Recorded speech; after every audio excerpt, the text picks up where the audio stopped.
With Amex Platinum, you get priority notified with global dining access by Resy, so you can get first dibs if a spot opens up at restaurants. And compliments to the chef turns into compliments to your Platinum card. That's the powerful backing of American Express. Terms apply. Learn more at americanexpress.com/withAmex. What's new from Apple? There's the new iPhone 16 Pro, built for Apple Intelligence. And it comes with the all-new camera control, giving you an easier way to quickly access your camera tools. The new Apple Watch Series 10 has our biggest display and our thinnest design ever. And this? It's the sound of active noise cancellation, now available on one of 2 new AirPods 4 models. So quiet. Check out all of the new products and new features at apple.com. You can even buy yourself something new. See apple.com for product availability updates. Apple Intelligence coming this fall. This is what you do when you've just found that statement handbag on eBay and you want to build an entire wardrobe around it. You start selling to keep buying. Yep, on eBay. Over that all-black everything phase? List it and buy all the color. Feeling more vintage than ever? It's out with the new and in with the pre-loved. Next thing you know, you've refreshed your wardrobe basically without spending a dime. Yeah, eBay, the place to buy and sell new, pre-loved, vintage, and rare fashion. I decided to sell my vacuum cleaner. It was just gathering dust.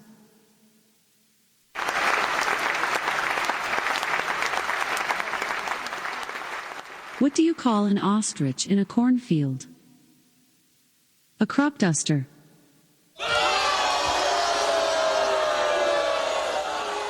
How many ninjas does it take to change a light bulb? Whoa, it's already been changed.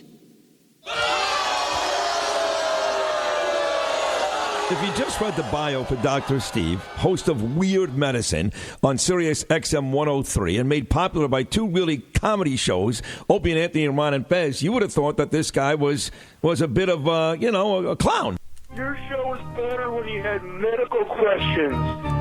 Hey! I've got diphtheria crushing my esophagus. I've got Ebola virus dripping from my nose. I've got the leprosy of the heart valve, exacerbating my incredible woes. I want to take my brain out and blast it with the wave, an ultrasonic echographic and a pulsating shave. I want a magic pill for all my ailments, the health equivalent of Citizen Kane. And if I don't get it now in the tablet, I think I'm doomed and I'll have to go insane. I want a requiem for my disease, so I'm paging Dr. Steve. Dr. Steve! From the world-famous Cardiff Electric Network studios, it's Weird Medicine, the first and still only uncensored medical show in the history of broadcast radio, now a podcast. Dr. Steve and my little pal, Dr. Scott, the traditional Chinese medical practitioner, gives me street cred.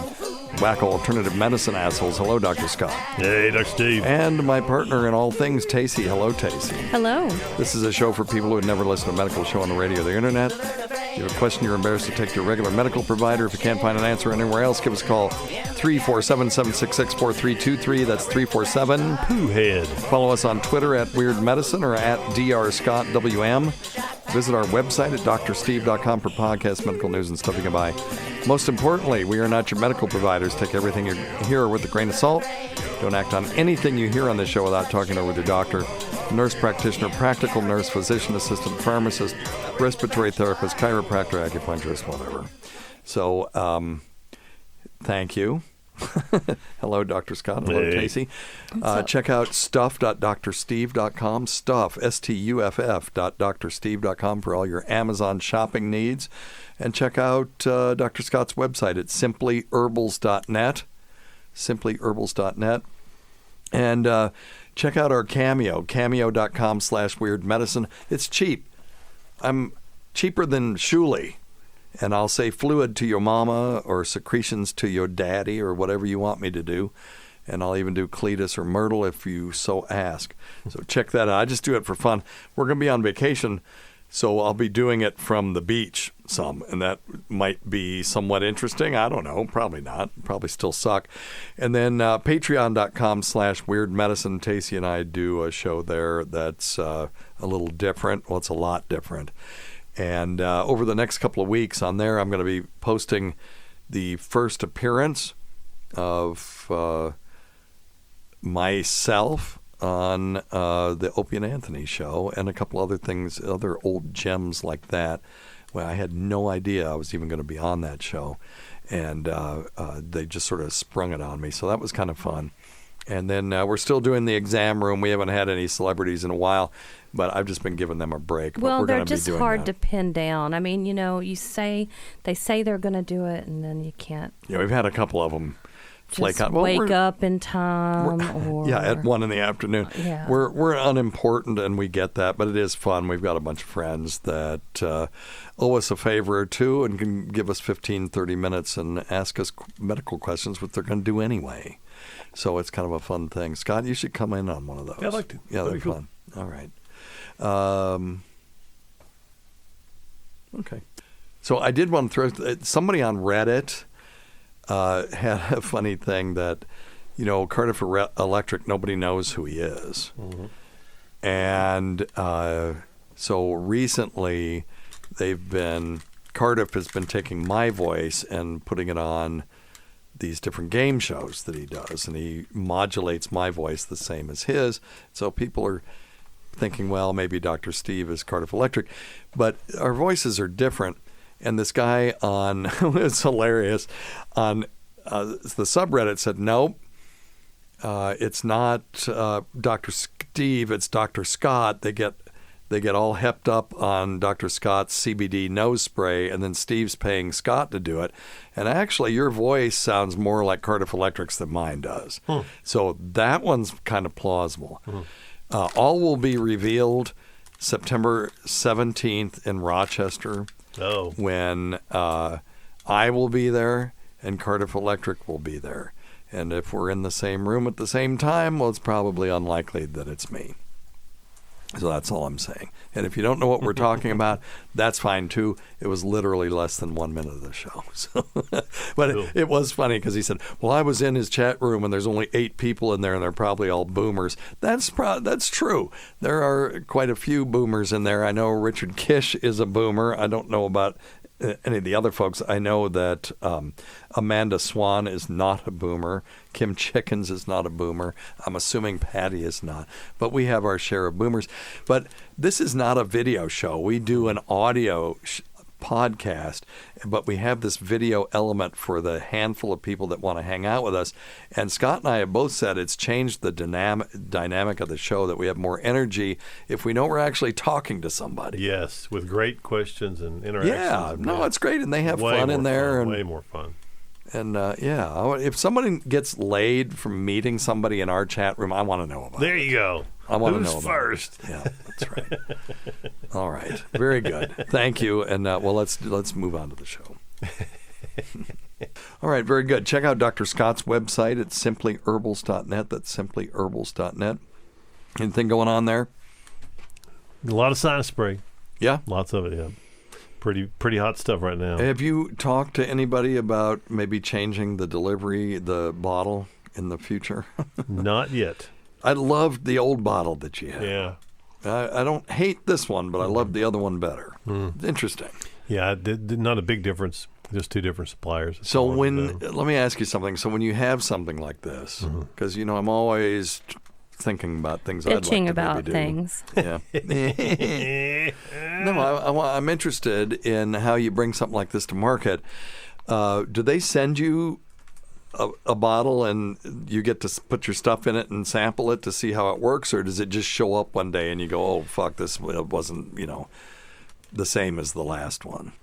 So it's they're all a little bit different, but what we try to do is have consistency. So you buy one and you pick the one you like, and then you buy a whole bunch of them. Yeah, and then you try to get to. They'll sell you as many. Yeah, they'll sell you about as many. But the problem is, Dr. Steve, is quite often they'll run out, and then you have to come to something similar, and then you get that's kind of what happened with this. So. Well, no, it's not bad. I figured that you did it on purpose because you wanted to decrease maybe the delivery, because now you've got more than just peppermint oil and buffered saline in there. There's CBD in there, and it'll last longer. It's spatial. So you get more for your money this way. I'd like to take credit for being that forward thinking, but no. All right. Well, anyway, we're having too much fun here. You had some questions, you had some articles. A couple of articles, yeah. Tace, what'd you bring today? I brought nothing. Fair enough. I brought myself, which I haven't even been doing lately, so I am here. That's true. Even when you were here, you weren't bringing yourself, but today you were here. Well, there was a reason for that, wasn't there? Someone was here. Well, I don't know. I'm sure I was busy. So busy. Sure. Okay. I think she was busy being retired and running down to the swimming pool. I feel so sorry for her. Just so busy. Yes. Anyway, it's such a challenge. But so she sounds like Louis C.K.'s daughter in the first season, where she's just going, "I'm bored. I'm bored." I'm not bored. Yeah, that's good. If I were retired, I would never be bored. No. All right. You would be insane. You would have 70,000 different projects going. Yeah, but I would actually get some of them done. I'm not doing anything, but I'm not bored. Yeah, right. Fair enough. That's very good. That sounds great. That sounds like a problem I'd like to have. Rewatching Friends is, listen, if you haven't done it in a while, it's really pretty good. The Golden Girls, I forgot all about the Golden Girls. Oh, my God. Listen, Sicily, 19 whatever. The thing I like about it is that since she's doing this when I'm at work, I don't have to watch any of this stuff. I can just watch Better Call Saul. And you can always watch Friends. It's on basically every channel. All day long. All day long. It's amazing. All right. Well, anyway. Thank you, Dr. Scott. That's awesome. Well, apparently the guest camera's not working. So. Good. Yeah. Yeah. All right, so let's get into this monkeypox thing. So I was reading the monkeypox is found to be evolving at a faster rate than expected. Yeah, okay. So, let's talk about this for a minute. Go ahead. Well, it was just saying... You read your thing, and I've got some shit to say about this. Yeah, so they found in Portugal that they think the monkeypox virus is evolving at an even faster rate than expected, and they published it, and I don't know how... So what do they mean by evolving? It means that the DNA is changing. Yeah, and it's a double-stranded DNA virus. Yeah. So I guess. So what? So what are they saying? That they keep testing it and they're finding mutations. Different ones are mutated, but is that turned into anything? What are they saying? No, they're not saying it changes anything at all. All they're saying that it's changing more rapidly than they thought, but it's not increasing. Hospitalizations are increasing. Nothing. Nothing. No. So yeah. So there are currently 306 cases in the United States. Now, when I did this last week, there were 200, so it's increased by a third since then. Mm-hmm. But you have these outliers, and so what I did, if you're interested at all in learning about how numbers can be used, go to our Patreon, and I did an analysis using arithmetic means and then geometric means because there's some outliers. There are 63 cases in New York as of the time that we are recording this.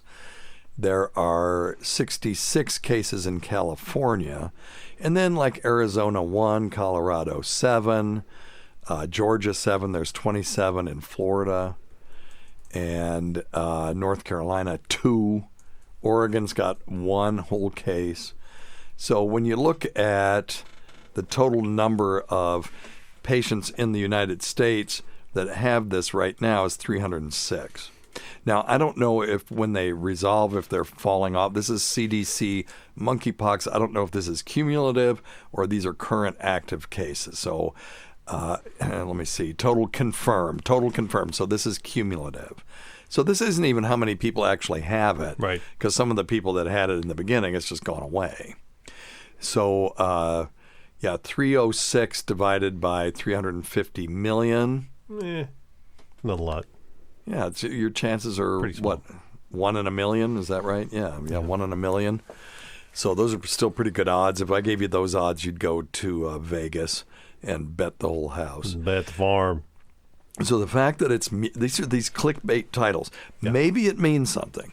If it's mutating in a way that makes it more transmissible or more deadly, that's a problem. If the DNA is just changing, it's just basically fucking around trying to see what what combinations work for it. Yeah, and they say clearly says here pass through close bodily contact, open lesions, and through our favorite fluids. Yes. Yeah, so you have to have fluids. Right. Everyone take a drink. Keep your fluids to yourself. Weird medicine toast. No, the weird medicine bingo game is every time we say fluids, and that counts too. You have to take a drink. All right. Cool. So, and the thing is, and I don't have my spreadsheet in front of me, but if you take a geometric mean, it will be lower than the arithmetic mean. So what is the geometric mean? I'll give you, I went into this in depth in the Patreon, which I'm sure people are like, ooh, I can't wait to sign up for your Patreon to hear, have a math lesson. But it is still kind of interesting in that, let's say you're doing a survey of hospitals and you want to look at their length of stay. And you're going to reimburse them based on how low their length of stay is. So the lower, the better.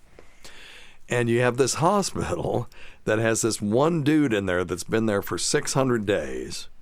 And then you have 20 people who have been there for 11 days. If you do the arithmetic mean for that, it's that person that's been there 600 days is going to really skew that arithmetic mean higher. And the arithmetic means where you just add up all those numbers and divide it by the number of patients that you had. Right. And it's called, skewing the curve, or, you always had somebody in your class that had, everybody get a 20 on the test. And good old Steve. And then somebody get 110, and then they'd if they were grading on a curve, it would F everybody up because the curve was now busted by this outlier. So if you do a geometric length of stay, what you would do is you would take that 600 and multiply it times the next one, 11 times 10 to, all the different days. And then you would take the root of that. So if you had 10 patients, you would take the 10th root of that. Mm-hmm. And when you do that, it corrects for these outliers, and you get a number. For fuck's sake, Steve. Okay. Well, that's how you do it with this monkeypox thing. Okay. Is if you do the arithmetic mean, it's going to be higher. It's going to look scarier than if you do the proper test, which is the geometric mean. All right. We'll move on. So monkeypox, not a big deal right now. Not a big deal. We'll keep an eye on it. Keep your fluids to yourself. And don't clickbait these. Medical journalism is just, and scientific journalism is really, really bad.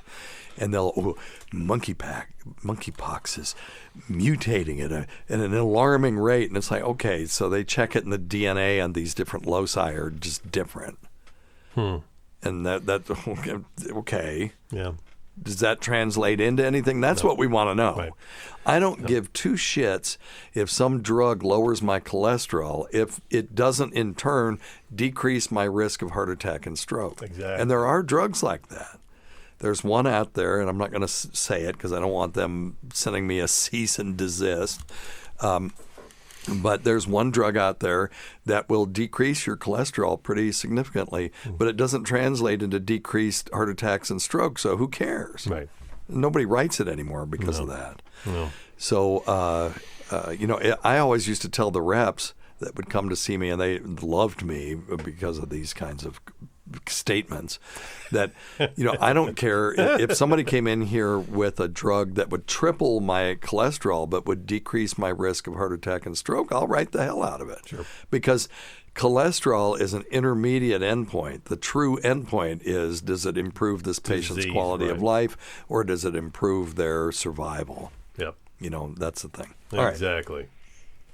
All right. There's Tacie. Okay. All right, Tacie, this one's specifically for you. I should have checked that. Let me turn this. That way we can. No. So hair raising research. Are you ready for this? Hair raising research. Salk scientists find surprising link between immune system and hair growth. So scientists have uncovered an unexpected molecular target, common treatment for alopecia. Yes, alopecia, a.k.a. hair loss. Hair loss, yep.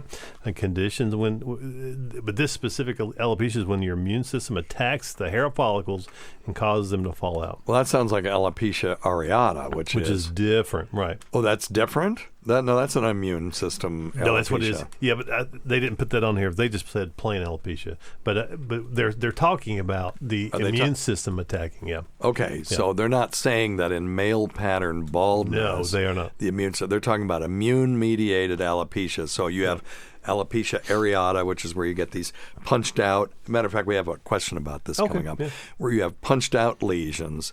They're described as coin-like. They're almost perfectly circular sometimes, and it'll just be there's no hair there. Mm-hmm.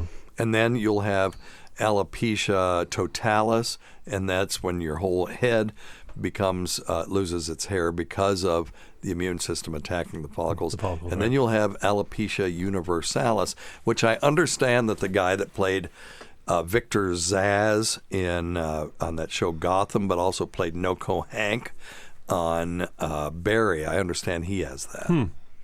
That's a good look on him. You can also get, what do you call those things that I had, hair extensions, and pull them out, and that can cause That's true. big circular Yeah, and that's just because you're yanking your hair out, That's just because I did that, yeah. What is it?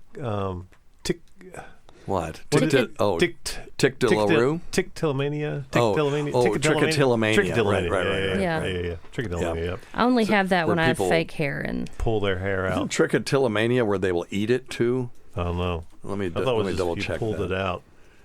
Yeah. I didn't eat it. Let's make that clear. Well, while I'm looking this up, go ahead and you go just on. saved it in your back pocket. Actually, there for I later put use. it. I did try to save it so they could put it back in, and I pull it out again. So trichotillomania is just a compulsive desire to pull out one's hair. Right. Eating. I'm going to put in eating, and that's. That's trichotillomania with trichorhizophagia. Ooh. So trichorhizophagia or trichorhizophagia, that's where you pull out your hair and then you eat it. Then you eat it, okay. Yeah. That's crazy. Then you get a hairball, which is called a bezoar. Ooh. And then you may get a bowel obstruction from that because you can't digest it. But anyway, go ahead. Because then there's no you're talking fluid. about immune-mediated alopecia. Yeah. Because right now, if you have just in a couple of places, we'll do topical anti-immune stuff. It could be topical steroids. There are other medications that we can use. So go Especially ahead. if it's on the head or something. Go ahead.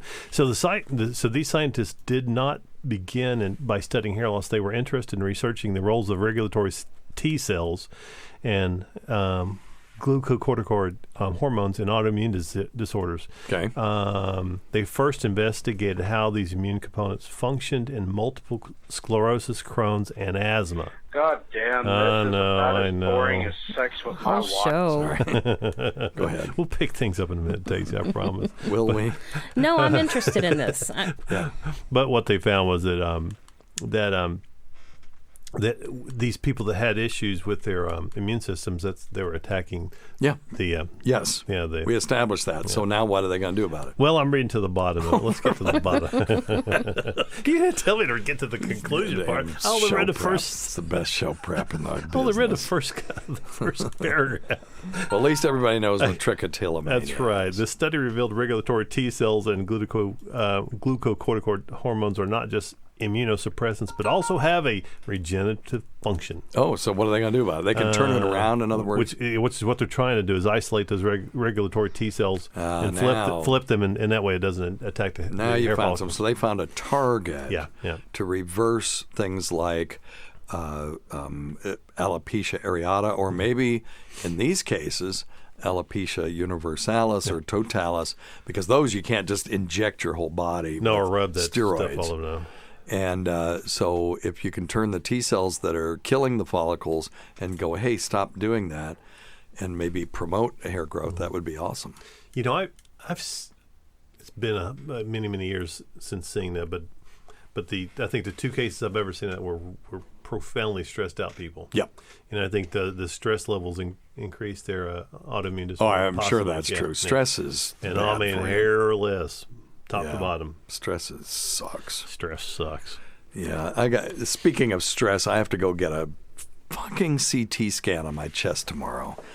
I had, during COVID, I had that horrible cough that lasted 6 weeks. Mm-hmm. And so my primary care, real nice guy, got a chest x-ray on me. And back then, it showed this sort of hazy place.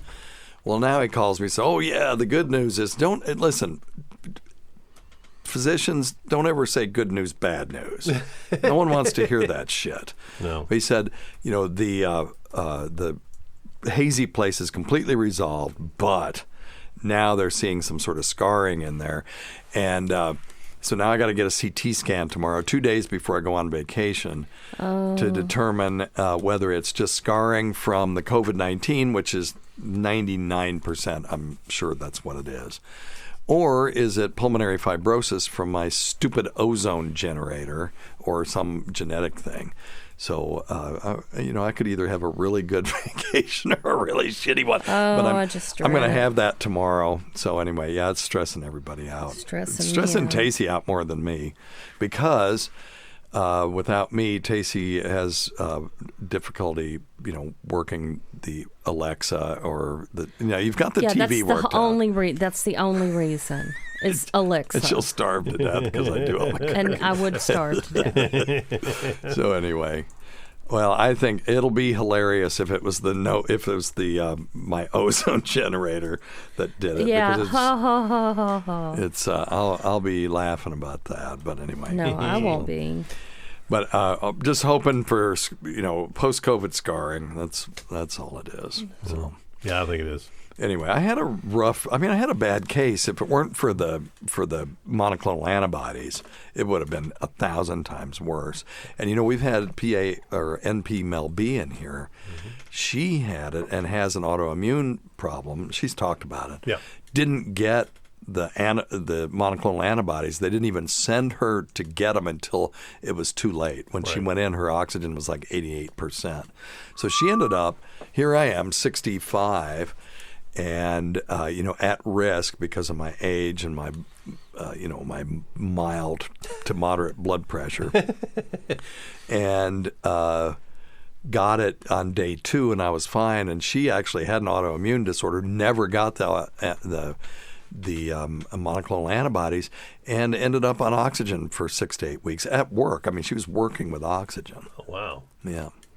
So that pissed me off. Yeah, I didn't see her in there. That pissed me off to the point that she and I made a video about monoclonal antibodies that we were going to, put out there region wide, just to educate people on, hey, you need to be ordering this stuff because it's available. And then, of course, Omicron happened, and it was resistant to all of the old monoclonals that we had been talking about.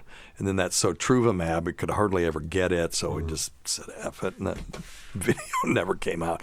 Pain in the ass. No bueno. Yeah, stupid virus. That sucks.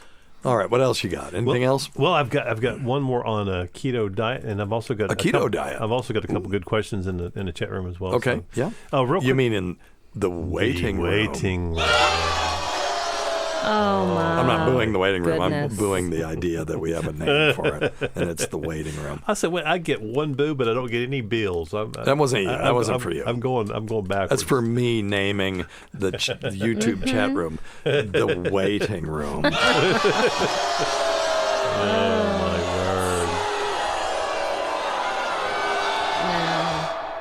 my word. Okay. Like one more quick story? Sure. Yeah, scientists at Stanford University found that the ketogenic diet may help us live longer, and here's how. The diet. I'm going to say this. I'm a fan of the ketogenic diet. I'm 3 sentences in, so bear. Oh my God! Could you the diet just read one of these things before you come in? No chance. Okay. If you send them to me, I could maybe read them. Okay, yes. Maybe we'll alternate. We'll make Tacie do it. No, I'm not coming up with the articles, but no, I can I'll send them read to you. them. Tacie can do it. So really quickly, Stacey's sending us a bunch of them, and I'll send you some of them. Good. I'll alternate. Yeah, he always has some good ones. But so what it does is this keto diet makes muscle stem cells better able to handle stress. Similar effects have been found with a fasting diet. So what they're saying is the use of a ketogenic diet or intermittent fasting. Well, I do both. Yeah, have been shown. I never eat all day long, and then stress. I eat ketogenic. Maybe that's why you've been so much nicer and more patient recently. Who? What? Yes, maybe that's...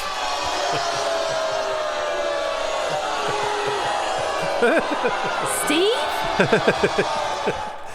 All right. So anyway, it all boils down to diet, and I don't mean diet as in weight loss. I mean diet as in paying attention to what you eat. Yeah. Well, we truly are what we eat. Shit out. That's true. Good stuff in, good stuff out. So, for the most part, it's no question that we are what we eat in the sense that if our nutrients that we bring in. I mean, I'll get these naturopaths and you allopaths never talk about diet. No, we talk about it all the time, that eating a proper diet that's got variety in it and has good nutrients. And yeah, you can blow it out your ass every once in a while. Sure. And eat a whole cheesecake. I don't have a problem with that. I've always said everything in moderation, including everything in moderation. In other words, you got to just blow it out your ass sometimes. And I think that is, it's ridiculous to think otherwise. Now, if there were one diet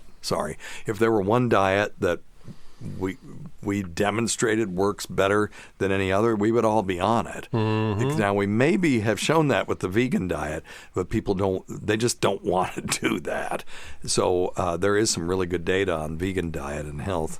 But I've also known a bunch of fat vegans, too, who just ate a bunch of pasta and stuff all the time. Go ahead, Tacie. My provider says if Jesus couldn't eat it, you shouldn't eat it.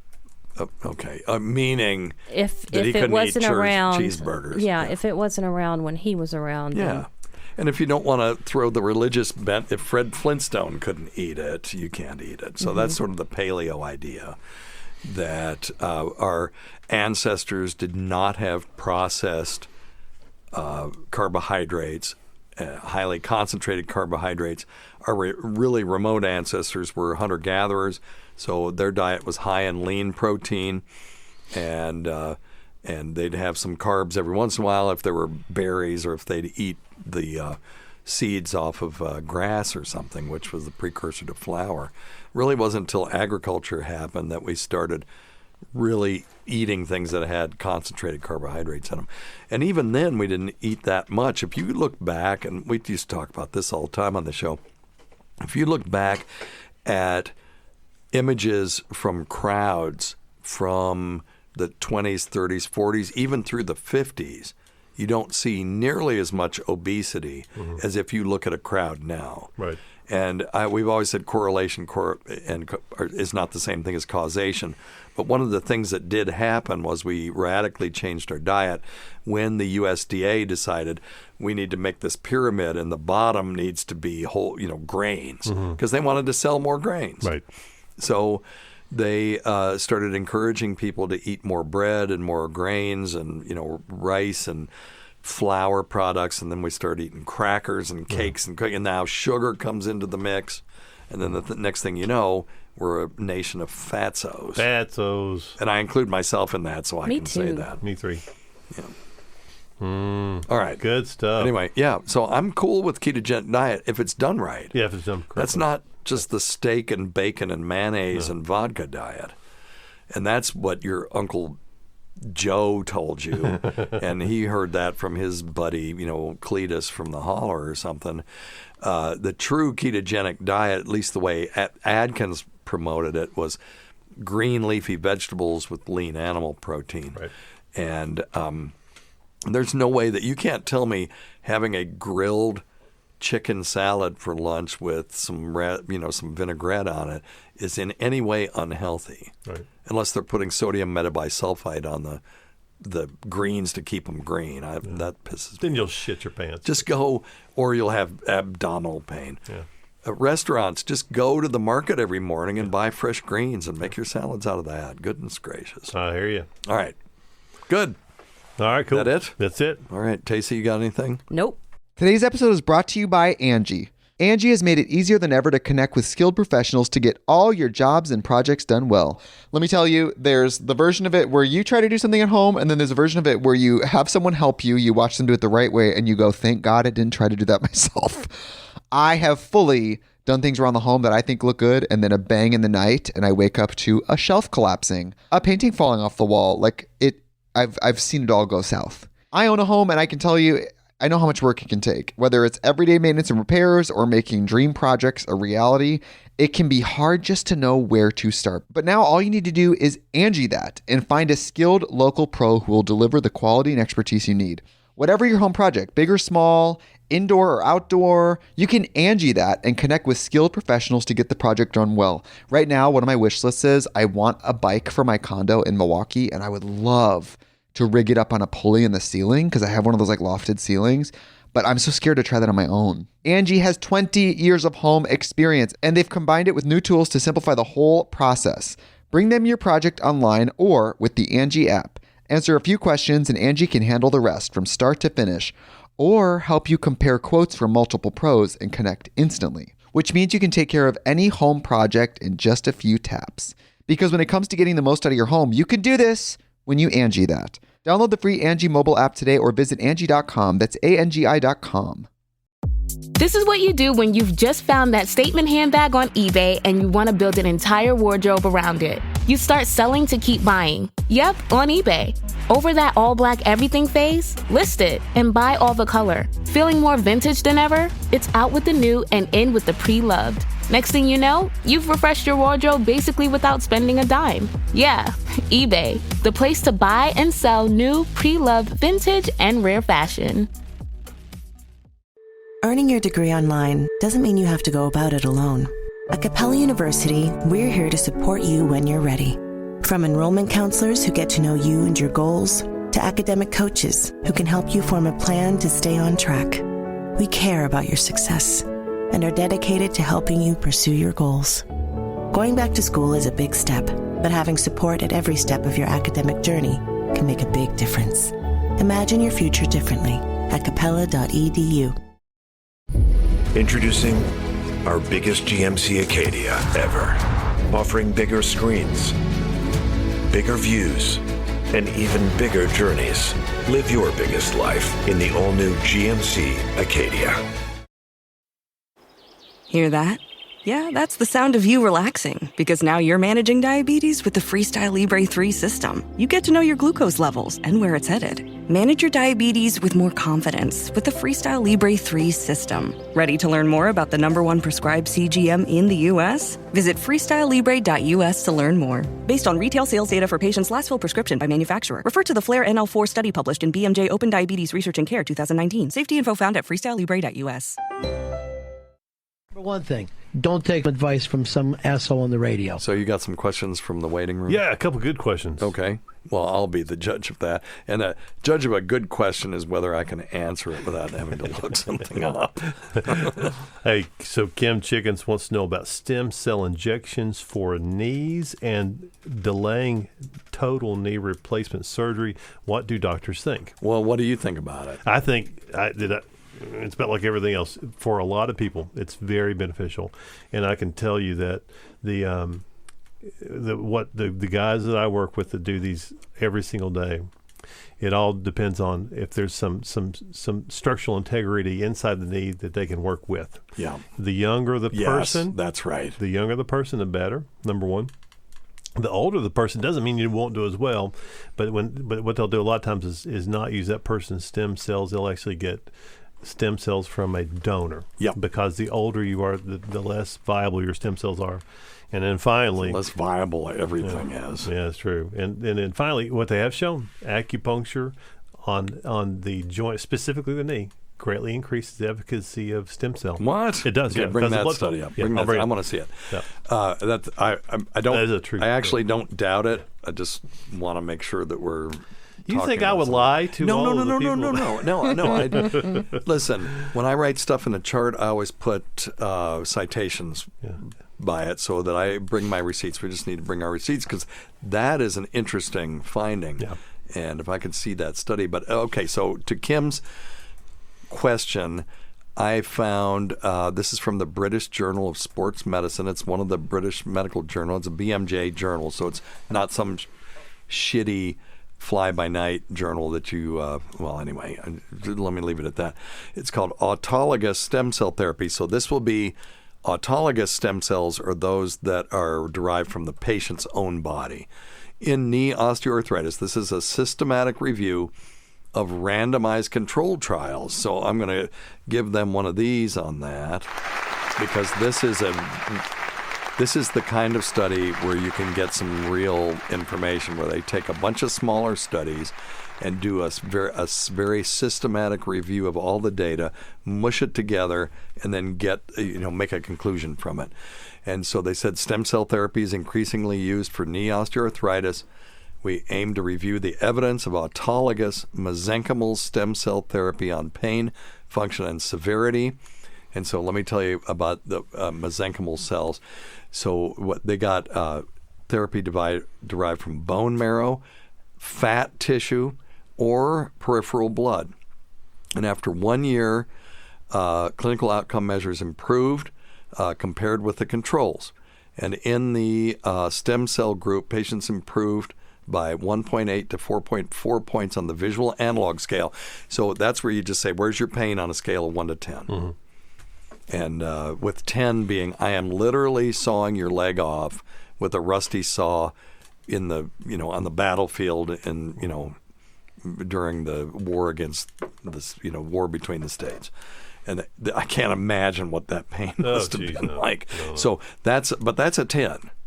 And 1 is I'm tickling your foot with a feather. So where is it? So they improved by anywhere from 2 to 4 points, which is a big deal. That's like from going from a 7 to a 3. So 7 starting to get into severe pain, 3 being mild pain. And 18 to 32 points on this knee osteoarthritis outcome score. And that goes from 0 to 100. So on a scale of 1 to 10, that'd be 2 to 3 points. 4 studies showed better disease severity on imaging after control at 1 year, and 10 of the randomized controlled trials out of the 14 were at high risk for bias on all outcomes, so they have to correct for that. But they found a positive effect of autologous mesenchymal stem cell therapy compared with controlled treatments on patient-reported outcome measures and disease severity, but the certainty of this evidence is low to very low. So they have a positive outcome across the board, but none of these studies were good enough to say, yes, we can say this is with high confidence. Mm-hmm. But still, probably worth doing because all of the studies had a positive outcome. So. Yeah. And we need better studies than this. Mm-hmm, mm-hmm. But I love how they put this together. This is exactly the right way to do a study where you're compiling data from multiple studies. So, yep. And they came up with a conclusion that's supported by the evidence. Cool. So there you go. So the answer I would give after just reading that one article is that, yeah, I think that there's something there. And the data is generally positive, but we don't have that stunning, perfect, double-blind, placebo-controlled study that says this is what the outcome is. Mm-hmm. Okay? Sure. All right. Good one. Good one. What else you got? Thank you. Colin Carnes, hey, Dr. Steve, do y'all have any suggestions for conventional and holistic treatments, including lifestyle changes for lupus? For lupus. Okay. Yep. Go ahead. That's a good question. Yeah. So, we see a lot of folks with lupus and certainly the side effects of lupus. And one of the things we work with in the very first thing we do is go through stressors, and that can be exogenous stressors, lifestyle stressors, and certainly food stressors. Yeah, stress is a real stressor when it comes to lupus, for sure. Yeah. And typically we'll work with whomever the folks' primary providers are, in case they do need medications when they have flares, like if they need a steroid or something like that, just to help kind of suppress the immune response. So the first thing I say anytime we see anybody with lupus is we've got to get the stress under control. And one thing I'll say about Dr. Scott and what they do in his acupuncture suite, and I'm sure this is true about everywhere. Tacie, have you ever had treatments from Scott? Yes. So talk a little bit about how that went down. It was amazing. You did a TENS unit, right? TENS, needles and electricity. But talk about the environment and all that stuff. Oh, it was very peaceful. You turned the lights down, and I didn't want it to end. Wafting some music through the air. Yeah, it was really, really nice. A certain kind of aromatherapy that might have been enhanced. Yeah, so it smells good in there. It sounds good in there. It's dark. You just get this intense feeling of relaxation when you're in there. And that, even if, let's just say that the putting of the needles was completely bogus, which we have demonstrated on this show. If people go back, or we can talk about it again, that for the right condition, it's not bogus. Right. and I am an empiricist, so I'm talking about data that's in the medical literature, that even if that were bogus, there's real benefit from that intense relaxation that you get, even if it's just for 30 minutes. Agreed. In the environment, yeah. And the placebo effect is a huge part of what we all do, and I make it that environment for a reason. I tell don't rush to get to me. Don't get a speeding ticket. Because then they're all wild when they get there. It's like, come on, man. And Dr. Steve, you know me, I keep that environment as much for my sanity as for my patient's sanity. Sure. Yeah. I keep it very calm. Well, you don't want your provider to be stressed out either, and that is a problem in modern medicine. Terrible. It is. It's a huge, and a lot of the people that you and I both work. I'm good at hiding it with my patients, but it is. So when it comes to your buddies, we all know we kind of help each other out. And that's. I have a lot of us that we work with every day. So that's a big one. Now, back in the day, we used to use hydroxychloroquine. We're gonna get our channel taken down again don't because use any other words while you're right. I will not say the H word. Don't use anything else. Yeah. So they use hydroxychloroquine, systemic glucocorticoids, and some conventional immunosuppressive drugs. But now we've sort of moved to biologic agents, and there's this Belum. Oh God, I hate these monoclonal antibody names as belimumab. Say that 5 times real fast. No, thanks. Belimumab. Your mouth doesn't want to move that way. But anyway, and there are some new therapies targeting interferon, cytokines, which are the chemicals that are released by white blood cells when they want to kill something. And when they go after your own body, that's a problem. So we can target those things. We can target the receptors for the cytokines. There's all kinds of intracellular signaling where we can tell them to shut up and leave these cells alone. There's shutting down the cells that make certain antibodies or certain types of T cells that target only the cells that we don't want them to target. So there's a lot of activity in rheumatology these days, and your job, if you have lupus, is just to kick the can as far down the road as you can, because they are literally coming out with new stuff every day. Yep. And I say that to cancer patients too. I use those exact words. Just kick the can as far down the road as you can. Go to a rheumatologist to get this treated. And if you have to go to a university center, that's fine. If you're interested in doing a clinical trial, go to clinicaltrials.gov and just look. There's 1 million studies for lupus right now. Because they're and not just lupus, other rheumatologic diseases as well. So we're going to solve it. We will hit Star Trek level medicine at some point.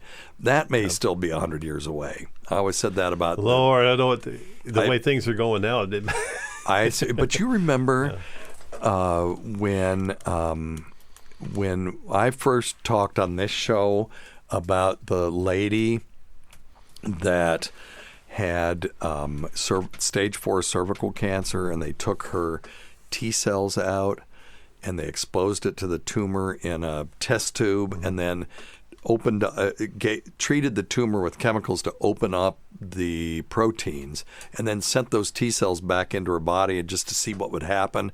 And she is walking around this world cancer-free right now, right? That was how many years ago? 3, 4 years ago we talked about that, and we're like, this is going to be something. Well, I have several patients that are now getting exactly that. It has now been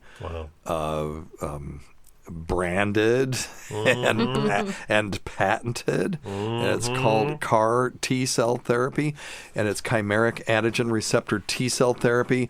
And what they do is they get your own T cells to fight your cancer, and it's not indicated for every cancer yet, but that's coming.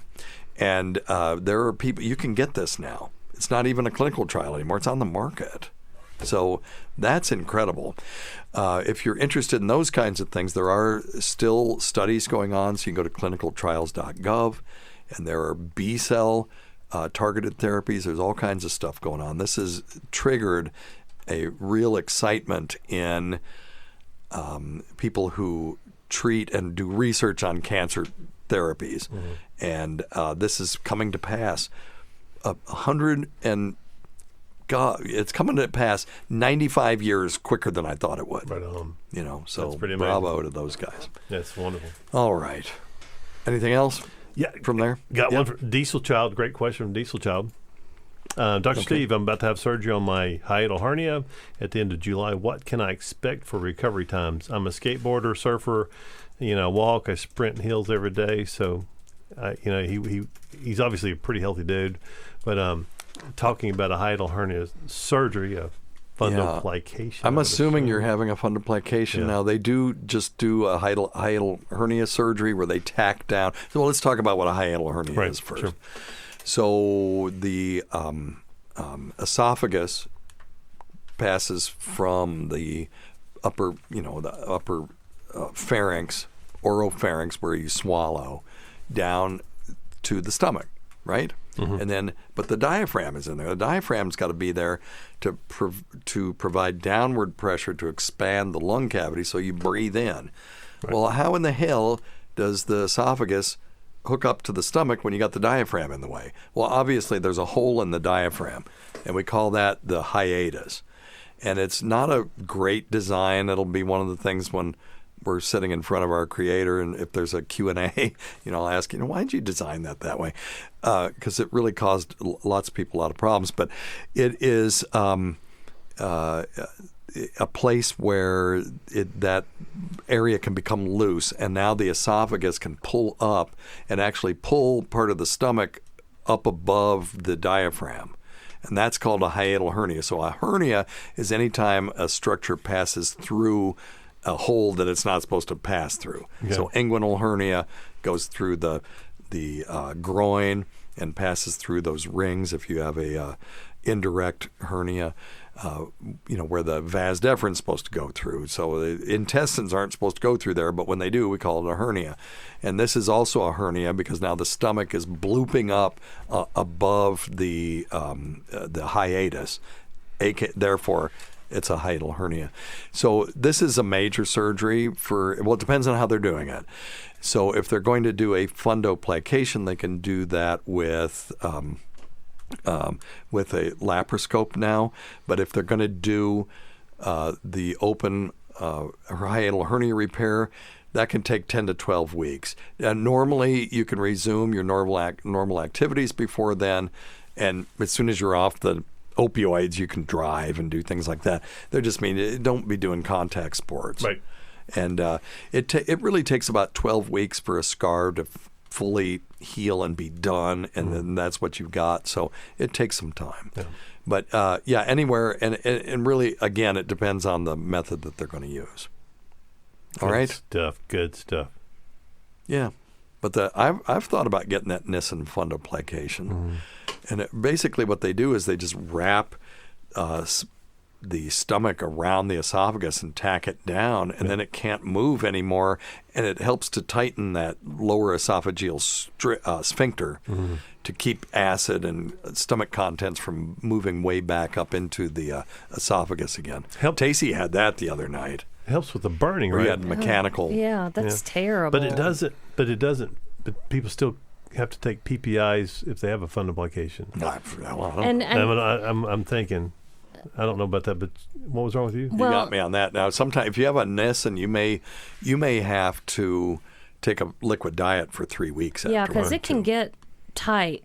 Right. The strictures, And spasms. And no carbonated beverages for 3 weeks because you won't be able to belch and you'll just be farting and have huge abdominal pain. But talk about when you had mechanical reflux. So, I mean, that happened to me when I was at the beach, too. You just wake up and the acid is literally in your mouth. Yeah, it's pooling. And it's so disgusting and so awful, and you just want to throw it up, but that doesn't help because it's just the acid. When it gets in your lungs, too, because it's hanging around where your trachea is. And, yes. It's terrible. But why do they call that mechanical GERD instead of just regular GERD? Well, you're having mechanical reflux in the sense that it is it's a mechanical problem. When you lay down, now your stomach and your esophagus are flat, and if that mechanical barrier, which is the lower esophageal stricture. It's just a ring of muscle at the bottom of the esophagus. If it just opens up because you've been drinking or whatever, I'm just saying, if not you, of course. Hypothetically. Right, anybody else. Not you. Stop bullshitting. Oh, yeah, okay, so she's talking to you, Tacie. But if for whatever reason it opens up, that's a mechanical problem. And all that, because you're supine now, in other words, you're laying down flat, you're horizontal, there's no impediment. Gravity isn't holding the fluid in your stomach anymore. It just flows right up along the path of least resistance. I was going through my friend's cabinets just looking for Pepsid, just because I had nothing with me. I had a PPI with me, but that wasn't going to do anything. Just remember, first look in the refrigerator for some mustard. If I could have called you, but it was like 4 in the morning. No, she doesn't listen. No. I wasn't even that. Yeah. A little bit, a shot of mustard would have been okay. Yeah. Because I'm sure that would have been easier to find. Or in the herb cabinet, a little bit of powdered ginger. You can put a little powdered ginger in Really? water. Yeah, that'll calm it down some. Really? Oh, yeah. No, thank you. The mustard would have taken the taste away, Oh, yeah, too. totally. Yeah. Then it would just taste like a hot dog. Oh, Ballpark that's just crank. awful. Those are awful good. All right. You ready for some questions? Sure. Okay. Yeah. Let's see. We got this one. I think this one. G'day, Mr. Steve. Good day. And friends. I got a question for you. Okay. I lost it there at the end. Anyway, my old lady. Oh, he fooled me. Okay, I thought, oh gosh, we've got a listener and is having a problem, an ongoing problem for the last year plus, I'd say, with her hair, her scalp. She let me take a quick video. It shows her patchy hair. She's losing a lot of her hair. It was worse. It's kind of going ebbs and flows. There's no real redness, irritation, no dandruff, no bugs, nothing like that. There are some couple. Okay, I want everybody in the waiting room to tell us what this is, because you know the centimeter in answer. Diameter lesions or sores or pustules. Looked like she got shot with a BB gun right in her head. I promise I didn't do it, but shit, we can't figure it out. First thought it was maybe a yeast thing, candida, whatever growth. She complains about good thought. Maybe an oil secretion, like an overactive oil. She says that her hair feels oily a lot in the glands or her head, her crown chakra, all things that she said. Says that it's like clumping under her skin. Like that. Could it be her crown chakra, Mr.? Her crown chakra, if it were that clogged up, she would be having some other issue. Her hair can't burst out. Yeah. It's odd. That's what I thought too. Yes. I don't know. She had once said that there were feeling as if there was some sort of subcutaneous worm. Oh no, that's a different situation. But so it's pooling under her hair, under her skin. Like she's feeling that. I think it's the inflammation from the. Did anybody get the answer right? Let me see here. Okay, we're so delayed that they're probably just now answering it. But this is most likely alopecia areata. She's got small areas of patchy, circular. It looks like a BB gun hit her. Those patches are very small now, but they could get bigger. They could become confluent. She needs to see a dermatologist right now and get that looked at. Now, that wormy feeling, that could be another thing.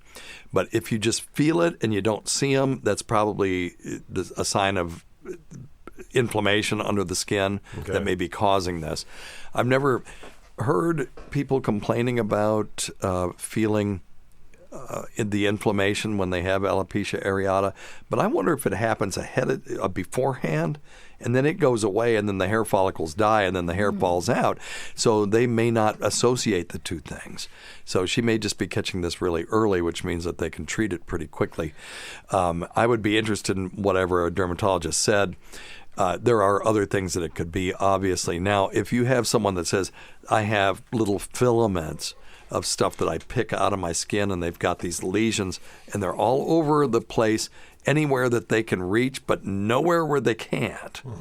That is a thing called Morgellons disease, and it is considered a psychiatric disorder. but you can treat it with typical things that would decrease itching, and one of those is a thing called doxepin. And doxepin is also an antidepressant. So it's hard to know whether it's decreasing the itching or if it is taking care of an anxiety type syndrome or a depression type syndrome. You can't tease the two things apart. I really wish they could fix the losing hair thing. I hope that what we talked about earlier, because it just is devastating to women. And I mean, I know it's hard on men too, but man, for that to happen to a woman, I mean, yeah. You know, and if you have regular female pattern baldness in a male pattern baldness in a woman, hair loss at the top or it's thinning, you can use Rogaine. Women can use Rogaine. You could buy a 6-month supply from Amazon at stuff.drsteve.com for like $39 and try it, and it never hurts to try it. Yeah. A third of people have an outstanding result, a third of people have a satisfactory result, and then the other third really just don't get much benefit from it at all. But of course, check with your healthcare professional. Okay, well, before we go, I know Tacie wanted to make an announcement. I am now announcing that Love Island UK is now available for everyone to view on Hulu. I got a text. And it's going to be just as good this year as it has been in the last year. It is the greatest. And it's not much of a commitment. I mean, there's only like 57, 58 episodes per season. In the UK, they will play these shows every single night for, 8 weeks? Something like that? Yeah. It's amazing. I learned so many things. I can recognize an Essex accent now, which, everyone just thinks that all the, a British accent is just what, who was that guy that, not Michael, like Michael Caine. Who's the guy that was in Notting Hill, that guy? Come on, Hugh Grant. Everyone thinks that British accent is Hugh Grant. There's a million different accents. And we can kind of pick out the Welsh accent now, too. Certainly if they say Cwtch, we know that they're Welsh. Yeah. Because they spell it CWTCH, which I love that. So I think that it is a great show. It's way more fun than the American one. They cuss like sailors. They call people the C word. They use the F word liberally. It is so much fun. The guys are hot and the girls are unbelievably hot. They're all 10s.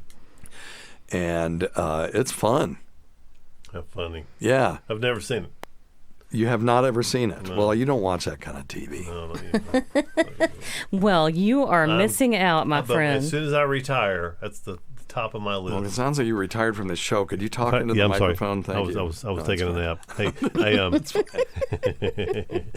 well, it's very hot in here, and it's... Oh, God, it's stifling. It's 4,000 degrees in here. Feels good. Feels good. If you have pulmonary fibrosis, it feels good. If you're old and you have thin blood, yeah, that's what it is. Thin skin. All right. Did we have anything else from there from the chat room? No, we did more of those. And our next show is going to be a vacation show, and I have like a blue million voicemails. That's why I wanted to do these. Yeah. We won't be live. Yeah, real quick. Let's see. Someone was asking about taking turmeric, and they're on warfarin. Now, I will tell you, turmeric is also a bit of a blood thinner. Yeah. Yeah, so I'd be really cautious. Okay, well, we can look that up. Turmeric. And because you can't take NSAIDs. And which blood thinner, though? Is it, Robon? Oh, geez. Is it Xarelto or one of those? No, I think or is it warfarin? I think it's warfarin, yep. Well, okay. So concurrent use of turmeric containing natural health products with blood thinners may result in prolonged bleeding times and really should be avoided. So I would not take it with that. No. At least without talking it over with your prescriber, because different blood thinners have different targets, and there may be some where you could take it, but I'm not going to say that there are any. I would avoid it. Agreed. All right, particularly with warfarin. Oh, it is so effing hot in here. It's worse Well, just than in Nashville this last weekend. I waited 45 minutes in line for hot chicken. In 100-degree weather. In 100-degree weather to eat it in an air-conditioned environment. Oh no, Hetty B's is air conditioned. For like 20 seats. Oh, yeah. And the outside porch is not. Oh, you were outside? Oh, well, there Lord. was no. Oh, listen, I'm telling you. That's too much. God, it's so good though. It was worth it to me. I ate there with Carl, Vinny, and the cow photographer. Did you have to wait? No. Well, because they already waited, and I just came in, Oh, and they you're had one a of seat for those. me, Mm-hmm. and but that's where I brought or Vinny that T-shirt, and he left it there, and then the next day, Vinny was on stage. He said, "Yeah, I left my T-shirt at the restaurant," and Shuley said, "I bet he didn't leave his leftovers there because Vinny's a big fat feller." But anyway. That was, it was a fun place, but that was in the evening, too, so it wasn't nearly as hot. No, hot. Could you not? Blazing heat. Yeah, and you got to eat it there because you could Grubhub it, but it won't be the same. Nashville hot chicken needs to be eaten in the Nashville hot chicken restaurant. Yeah. And so everybody can laugh at you when your face is melting off. Oh. Yeah. Because I take one bite. I can eat that stuff, but the first bite, I will get laryngospasm. I'll start talking like this, and then the tears start flowing. Oh, and the sweat, like my ponytail was just dripping. And then I'm fine. Like I'm all chafed on my thighs from walking around in the from the heat. hot chicken. And let me tell you, Broadway in You're Nashville not supposed to stick it between is your a thighs. nightmare. Have you been there? Oh yeah, we were there not long ago. Yeah. I mean, it is insane. Yeah, you weren't here when we were talking about going to Kid Rock's place, and we went up to the 5th floor where they were playing alt music, and it was so loud. And if old. one person in that place had some virus, we were all going to get it, but nobody did, so it was fine. But it was wild. Well, there was a karaoke bar in our hotel that was excellent. I would go there every Didn't they have night. Chuck E. Cheese? What It was was the deal at the with that? Graduate Hotel, and there were Chuck E. Cheese The Graduate Hotel. animatronics. Yes, it's based on Dolly Mrs. Parton. Robinson, are you trying to No, seduce it's me? based on. I don't understand it, but it's based on Dolly Parton. We had a big picture of Dolly over our bed. Okay. It was awesome. Anyway, yeah, it was great, but it's the hottest place in the whole effing world except for this room right here. I know, but this feels good though. No. Well, let's get you out of here then. Okay.